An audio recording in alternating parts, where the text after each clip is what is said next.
ఈమె నీకు తోడుగా ఉండాలి, సహధర్మచారిగా సీతమ్మ ఉంటేనే, నా కుమార్తె ఉంటేనే నీ రామావతార లక్ష్యం నెరవేరుతుంది. కాబట్టి ఈమె నీకు సహధర్మచారిగా ఉంటుంది. అవతార ప్రయోజనం సిద్ధించడం కొరకు ప్రతీక్ష చేయనాం. నేను మా అమ్మాయిని ఇస్తున్నాను తీసుకోలేదు, కన్యాదానం చేస్తా మనమైతే మన అమ్మాయిని, నీ వస్తూ నువ్వు తీసుకో. ఎందుకంటే ఆయన ఎవరు? స్వామి, అఖిలాండ కోటి బ్రహ్మాండ నాయకుడు స్వామి. ఆయన మనమంతా ఆయన సొమ్ము. సీతమ్మ కూడా మన శ్రీవైష్ణవ సంప్రదాయంలో, మన సంప్రదాయంలో, తెలుగు సంప్రదాయంలో అమ్మ కూడా జీవకోటికి చెందిన ఆమె. నీ వస్తువు నువ్వు తీసుకో, ప్రతీక్ష చేయనాం. నేను ఏదైనా వస్తువు మర్చిపోతే మరి నేనే వచ్చి తీసుకుంటాను. నువ్వు ఎక్కడనగా వచ్చింది నీకు సంబంధించినటువంటి ఈమెను నువ్వు స్వీకరించు. భద్రంతే, ఇలాంటి ఆమె నీకు లభించింది కాబట్టి భద్రం. రాబోయే ఆపదలకు సంబంధించినటువంటి మంగళాశాసనం ఇప్పుడే చేసినారు. ఈ ఇద్దరికి మంగళాశాసనం చేసినారు. సౌందర్యంలో పరాకాష్ఠ అయినటువంటి సీతమ్మ దగ్గర ఉన్నప్పుడు చాలా ఏమరపాటుతో ఉండు, నీకు ఎటువంటి అశుభాలు కలగకుండా ఉండుగాక, పైగా మంగళాలు కలుగాక, నీ అవతార ప్రయోజనం ఈమె సహాయంతో నెరవేరుగాక అని భద్రంతే పాణి గృహీశ్వర పాణిన, నువ్వు పాణిగ్రహణం చేయమని. ఇప్పుడంటే అనేక రకాలు వచ్చాయి, జీలకర్ర బెల్లం, మంగళసూత్రధారణ, ఇవి చాలా. కానీ వివాహం అంటే పాణిగ్రహణ. మన పెద్దవాళ్ళు రాసేవారు, పాణిగ్రహణ శుభముహూర్తములకు ఇచ్చేసి, పాణిగ్రహణ మహోత్సవాలకు ఇచ్చేసి ఆశీర్వదించండి అని. అలా ఆమె చేతిని స్వీకరించు అని. పతివ్రత ఈమె నీ ధర్మాన్ని పాటిస్తుంది, నీ ఆజ్ఞను మీరకుండా ఉంటుంది, నీ అవతార లక్ష్యాన్ని సాధించి పెడుతుంది. యోగ్యురాలు నిన్నెప్పుడు నీడలాగా అనుసరించి ఉంటుంది. మన వాళ్ళు ఎవరైనా మనం వదిలిపెడతారు కానీ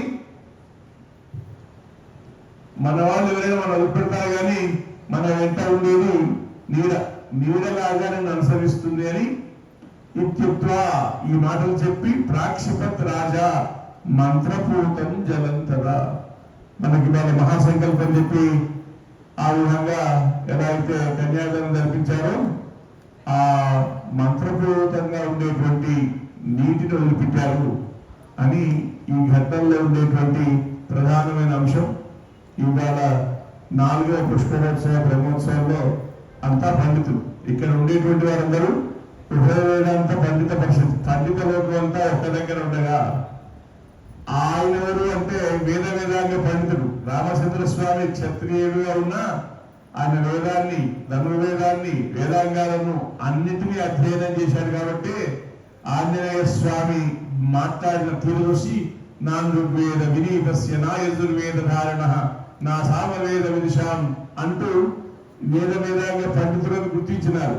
అలాంటి పండితులందరూ పారాయణం చేస్తుంటే, యజ్ఞం జరుగుతూ ఉంటే, ఈ మహా సామ్రాజ్య పట్టాభిషేక వైభవంగా సాగుతుంటే, ఆచార్యులు జీవస్వాములందరూ వేంచేసి ఉంటే తక్కువేమి మనకు అని ఇటువంటి వైభవమైనటువంటి ప్రాంగణంలో ఈ రోజు కూడా ఈ కళ్యాణ ఘట్టాన్ని సేవించుకునే ఒక భాగ్యాన్ని ఆచార్య అనుగ్రహంతో లభించినందుకు, ఈ వాచిక కైంకర్యానికి అవకాశం కల్పించినందుకు కృతజ్ఞతలు చెప్పుకుంటూ జై శ్రీరామ్.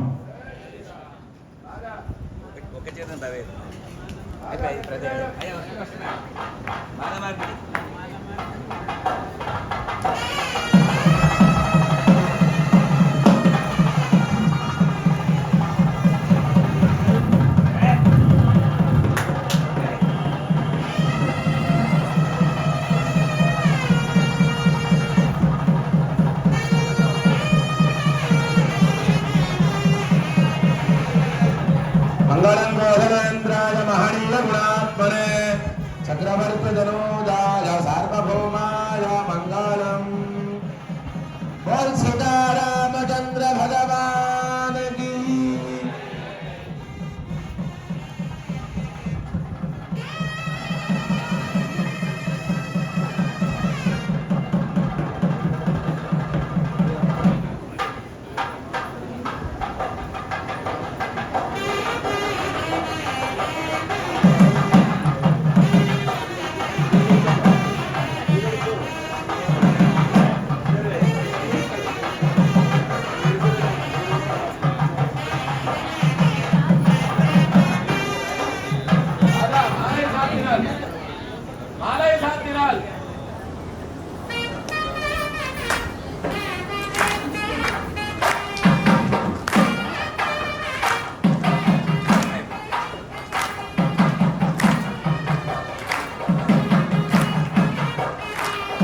ఇప్పుడు యాగశాలలో పూర్ణాహుతి కార్యక్రమం జరుగుతుంది. అక్కడ పూర్ణాహుతిని సేవించుకొని మళ్ళీ ఇక్కడ స్వామివారి సన్నిధిలో శాత్మర తీర్థ ప్రసాద వినియోగం ఇక్కడ జరుగుతుంది.